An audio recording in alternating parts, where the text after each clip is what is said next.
Well, welcome, friends, to Good Friday. Before I get started on talking about Good Friday itself and all of the scriptures that I posted up there on the blog that hopefully you've read, I just want to say a word of thank you for the feedback from the Maundy Thursday conversational sermon and communion that I got to do with my dad. I've heard from people that I haven't heard from in years, and it's just been a delightful thing to know that that whole experience has meant something to you, because it meant a lot to me. It was so, like, I couldn't stop smiling through the whole thing because, just to get to see Dad and talk to him in real time was an extra bit of blessing in the midst of this strange Holy Week we find ourselves in.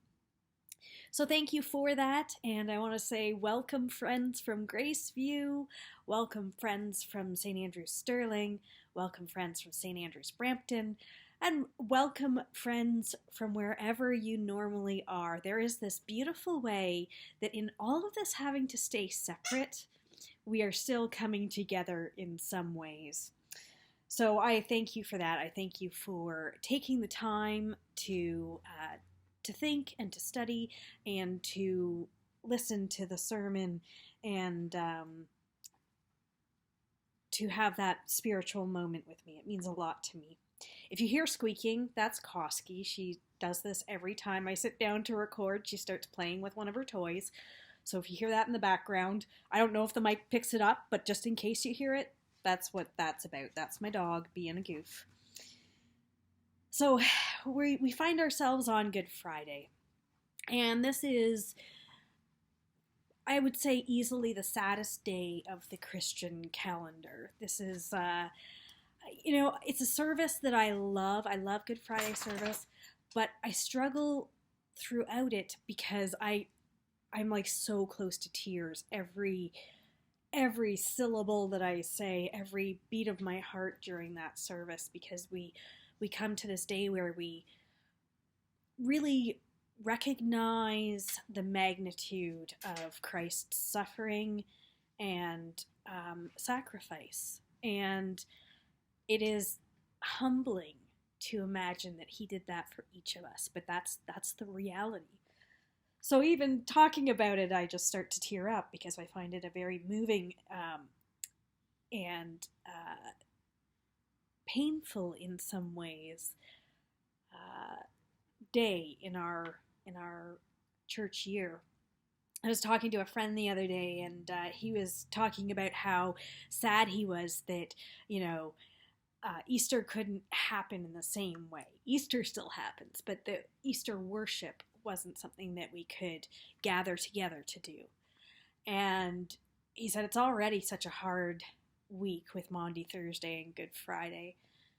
And I said to him, yeah, you know what? Who knew that the only thing harder than going to church on Good Friday was not going to church on Good Friday?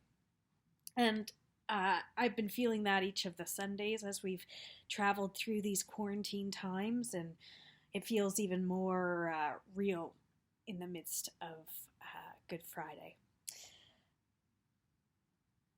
And that's not a bad thing. It's good to know that as hard as the day is in terms of the amount of grief we feel, it's better when we can be together, right? That even in our sorrow, we would rather be together in our sorrow than alone. And that's one of the things that church community gives to us. Okay, so the title for Good Friday's sermon is Undefeated by Sin, and I want to talk about a few different things about that. But first I want to talk a little bit about the mix of emotions, because I've talked about being sad, but we call it Good Friday. And I've preached about that before, that why would we ever call it good when Jesus had to suffer so much? And yet it is through his suffering that by his wounds, we are healed. And so it's sort of jumbled up together, and that's the way it is all the way through Holy Week. On Maundy Thursday, yes, they're together for supper, but in their midst is the one who will deny and the one who will betray, just as my father and I spoke about that during our conversational sermon. And then Good Friday, you've got all of the pain and the suffering and the sadness of it, but we call it good. And there's a piece on Easter that is, sort of contradictory in that way too. And I don't want to give it away because it's going to be part of my sermon on Easter, so you'll have to tune back in to see that. But this idea that we can hold almost completely diametrically opposed emotions in tension with each other in the same moment is becoming ever more powerful as an image as we travel through this time, because in some ways, we're safe at home and yet we're still afraid. We are fortunate and yet we are feeling maybe poor in spirit and maybe also suffering in financial ways as well. And I can tell you, for me, I have, it's like hour by hour, maybe even minute by minute. I have moments where I'm full of joy, laughing with my friends on text, talking to my dad over Zoom, watching things that make me laugh and make me joyful. And then it can turn on a dime in the next minute and I'm bursting into tears. And that whole idea that we can be both at the same time is biblical, but it is also so real for the days that we find ourselves in. So I wanted to mention that. Okay, I want to talk a bit about fear, because we are afraid, right? We are. It's a scary time that we're living in. And as I was working through all of this with my friend, the Janet, she said to me, there's this thing about fear being sin. And not in the sense of willful disobedience of God. It's not like you get up in the morning and go, I'm going to be afraid to throw it in God's face. Nobody thinks that way. But there is a definition of sin that Janet and I both love that says sin is missing the mark. That it is missing the mark of what God wants for us, the life that God wants us to live. And that when we live in fear, we are missing the mark of what God wants for us, because what God wants for us is shalom. And shalom, of course, is that beautiful Hebrew word that means peace, but it means so much more. So I wrote down all the things it means. It means safe, sound, healthy, perfect, complete, well-being and harmony within and without, completeness, wholeness, peace, health, welfare, safety, tranquility, soundness, prosperity, fullness, rest, harmony. Much more layered and beautiful definition than we would normally come up with for peace. And that's the kind of life that God wants us to live, this life of completeness and wholeness and tranquility and welfare and fullness and rest and harmony within and without. That means harmony in our own spirit, but also harmony with the rest of the world, with all the people we meet, with the people who drive us crazy. And we all have those people. And when we dwell in fear, it is like we are doing more damage to ourselves. It's like we're self-inflicting harm, because fear means that we aren't tranquil, that we don't find rest, that we don't recognize the safety that we have. And it's one of the ways we can be undefeated. One of the ways we can be undefeated by sin is by not missing that mark. I'm not saying you're never going to be afraid. As I just said a few seconds ago, that I have moments when I'm laughing and moments when I'm sobbing.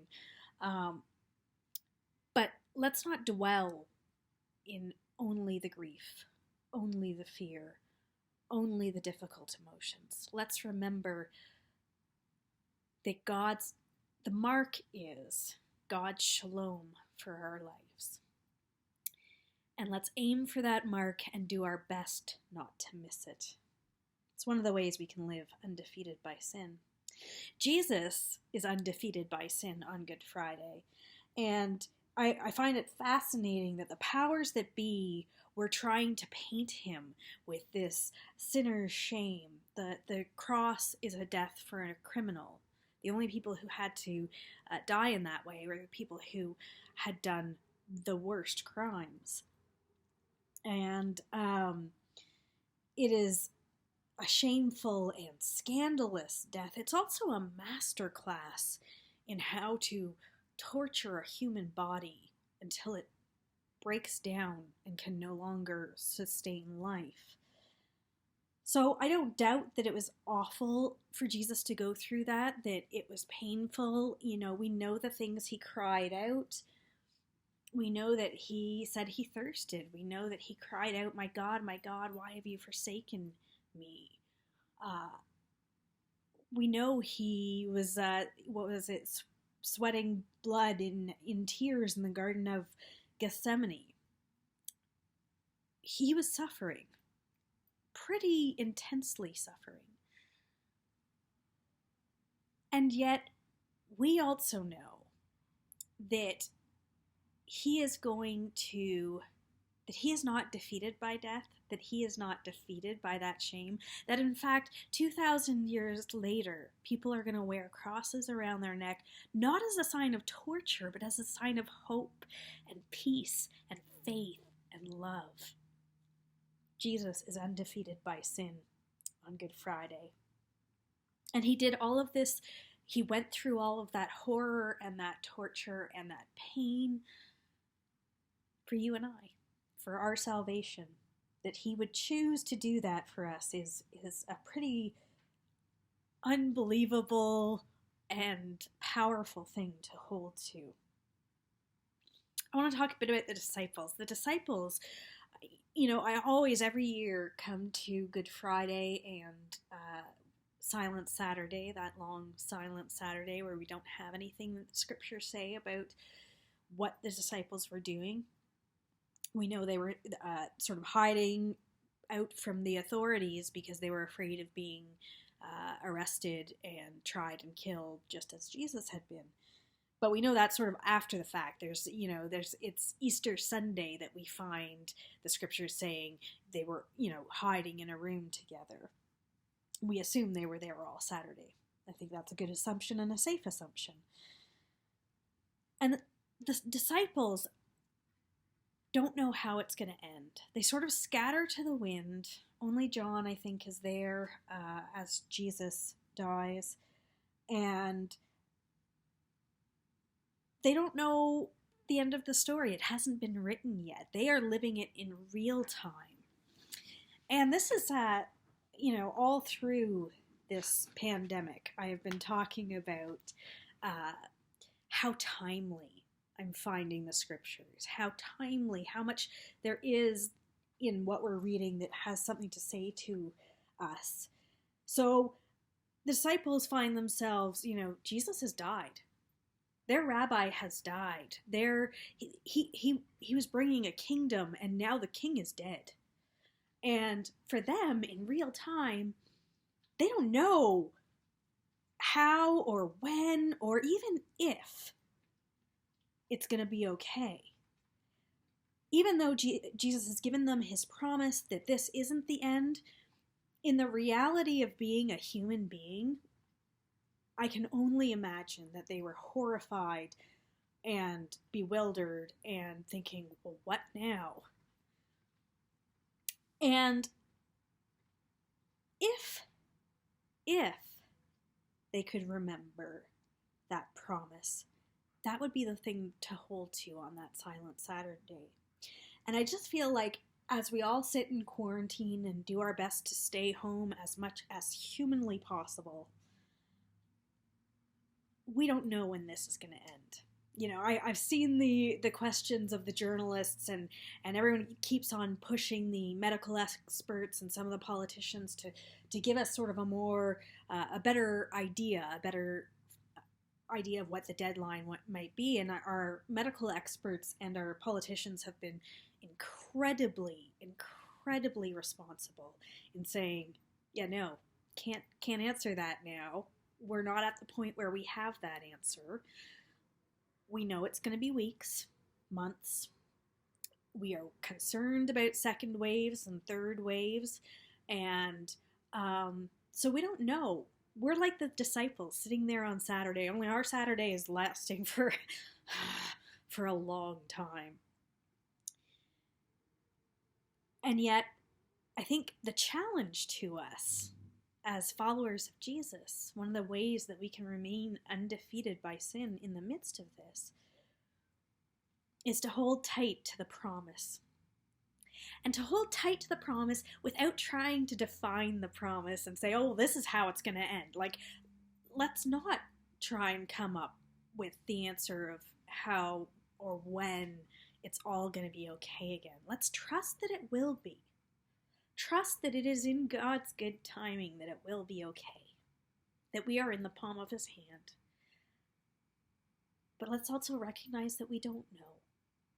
And that there's a image I always post on Silent Saturday that says, in stillness, the earth awaits resurrection.